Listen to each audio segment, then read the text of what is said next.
सर्दियाँ आते ही आंवले का अचार या मुरब्बा बनना शुरू हो जाता है। तो आज हम बनाएंगे आंवले का मुरब्बा बहुत ही आसान तरीके से। ना कोई मेहनत है और ना ही कोई झंझट।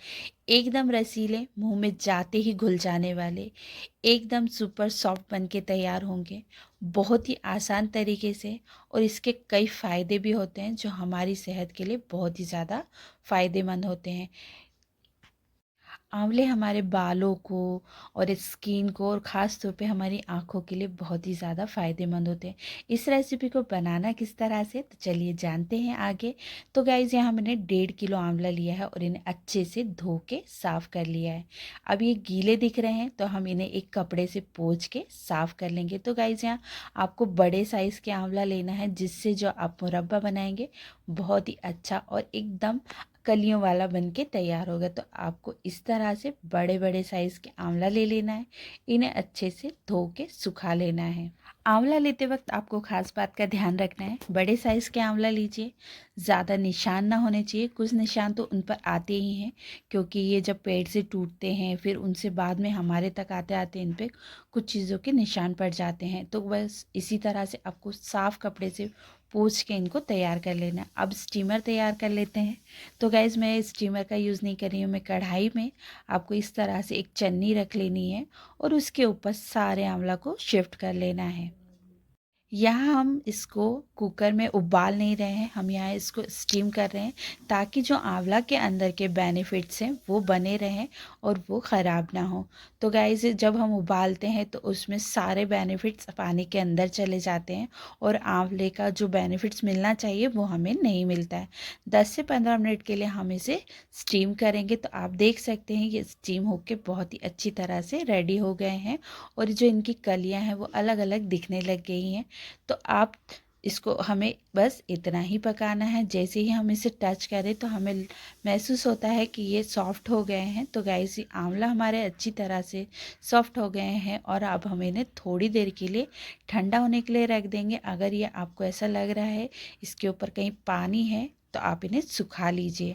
बस अब इसे हम थोड़ा थोड़ा फोक से इस तरह से निशान डालते जाएंगे ताकि जो चाशनी है बनाएंगे हम वो इसके अंदर तक चली जाए, क्योंकि मुरब्बा जो होता है वो मीठा बनता है। तो गाइज़ यहाँ मैंने एक बड़ी सी कढ़ाई ले ली है। उसमें जितने 1.5 किलो आंवला के लिए आपको 1 किलो के बराबर शक्कर का यूज़ करना है और इसे अच्छे से इस तरह से फैला दीजिए। सारी शक्कर को हमने इस तरह से फैला दिया है। अब हम एक एक करके आंवला इसमें सेट करते जाएंगे ताकि जो आंवला की जो सॉफ्टनेस के कारण ये टूटे नहीं और जो चाशनी हम बनाएंगे उसमें ये बिखरे नहीं। इसीलिए हम इसे इस तरह से सेट करते जाएंगे। अब हल्के हाथों से हमें इन्हें शक्कर के अंदर मिक्स करते जाना है। बहुत ही हल्के हाथों से मिक्स करना है, सॉफ्ट होने के कारण ये टूट भी सकते हैं। तो आपको इस बात का बहुत ही अच्छे से ध्यान रखते हुए इन्हें मिक्स करना है। अब रख लेते हैं गैस के ऊपर कढ़ाई को और देख सकते हैं कि अभी मैंने यहाँ गैस की बहुत ही मीडियम फ्लेम पर मैंने इसे रखा है। अब हम इसमें थोड़ा सा पानी ऐड कर देंगे, यानी कि 2 से 3 चम्मच के बराबर, ताकि जो शक्कर है वो मेल्ट होना शुरू हो जाए। आप चाहे तो इसे गुड़ से भी बना सकते हैं। तो गुड़ में को आपको बारीक क्रश करके यूज़ करना होगा और उसमें भी 2 से 3 चम्मच पानी का यूज़ करना है। आंवला को पकाते के वक्त आपको ख़ास बातों का ध्यान रखना है। कभी ढककर पकाएं तो कभी खुले में पकाएं। अब इसमें डाल दीजिए फ्लेवर के लिए 1 टुकड़ा मैंने डाला है दालचीनी और यहाँ मैं हरी इलायची का यूज़ कर रही हूँ। इसे मैं हाथों से क्रश करके यानी कि फोड़ कर इसमें डाल रही हूँ। इस तरह से डालने से जो फ्लेवर है बहुत ही अमेजिंग आता है और इस सारी इसमें इसका फ्लेवर आ जाता है। अब आपको मिक्स करते वक्त भी बहुत ही हल्के हल्के हाथों से इन्हें चलाना है ताकि आंवला हमारे टूटे नहीं और अच्छी तरह से कुक हो जाए। बस आपको कुछ खास बातों का ध्यान रखना पड़ता है आंवले के मुरब्बे बनाते वक्त। अब इसके फ्लेवर में डाल दीजिए 1 चम्मच काला नमक, 1 चम्मच मैं डाल रही हूँ यहाँ सोट पाउडर और अब हम इन्हें सभी को अच्छे से मिक्स कर लेंगे। जब तक चाशनी का कलर चेंज ना हो जाए तब तक आपको इन्हें पकाना है। आप देख सकते हैं आंवला हमारे कुक होना शुरू हो गए हैं और अच्छी तरह से मिक्स हो गए हैं। अब आंवला का मैंने आपको दिखाया कि किस तरह से इसका टेक्सचर आंवले का कलर पूरी तरह चेंज हो गया है, चाशनी का कलर भी चेंज हो गया है, बिल्कुल शहदनुमा हमारी चाशनी बनके रेडी हो गई है। अब यहाँ हमें गैस की फ्लेम को बंद कर देना है, क्योंकि जब ये ठंडे होते हैं तो इसकी जो चाशनी और भी ज़्यादा गाढ़ी हो जाती है।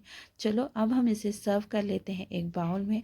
और आप देख सकते हैं कि ये बाउल में किस तरह लग रहे हैं ना गुलाब जामुन की तरह। तो गाइस इसी तरह से ये गोल मटोल से रस भरे हमारे ना बहुत ही आंवला का आसान मुरब्बा सी ये बनके रेसिपी तैयार बनके हो गया तैयार हो है। जाने वाली, मुंह में जाते ही घुल जाने में एकदम रसीले हमारे आंवले का मुरब्बा बनके तैयार हो गया है। तो गाइस आपको मैं इसे पास से दिखाती हूँ कि इतना कितना ये सॉफ्ट बनके तैयार हुआ और कितनी आसानी से ये टूट जा रहा है। इस तरह से अगर इसकी कलियां अलग हो जा रही हैं मतलब ये बहुत ही अच्छी तरह से कुक हुआ है।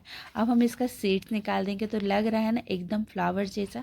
इस रेसिपी का मज़ा लीजिए आप भी सारे विंटर में, और इसे साल भर तक आप इसे स्टोर करके आसानी से रख सकते हैं। एक फ्रेश कंटेनर ले लीजिए, उसमें इसे भर कर रख लीजिए साल भर, और एक आंवले का सेवन रोज कीजिए। इससे आपकी आँखें, बाल और स्किन इन सब, और ख़ास तौर पे पाचन में ये बहुत ही ज़्यादा फ़ायदा पहुंचाते हैं। तो गाइस आंवले का मुरब्बा हमारा बनके रेडी हो गया है। अब आप भी इस विंटर में इस रेसिपी को एंजॉय कर सकते हैं बहुत ही आसानी से।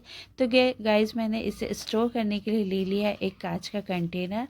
कांच का कंटेनर आपका बिल्कुल सूखा और एकदम साफ़ होना चाहिए, उसमें आप इसे स्टोर करके बहुत ही आसानी से रख सकते हैं। तो गाइस रेसिपी अगर आपको पसंद आती तो प्लीज़ लाइक शेयर और सब्सक्राइब करना बिल्कुल ना भूलें।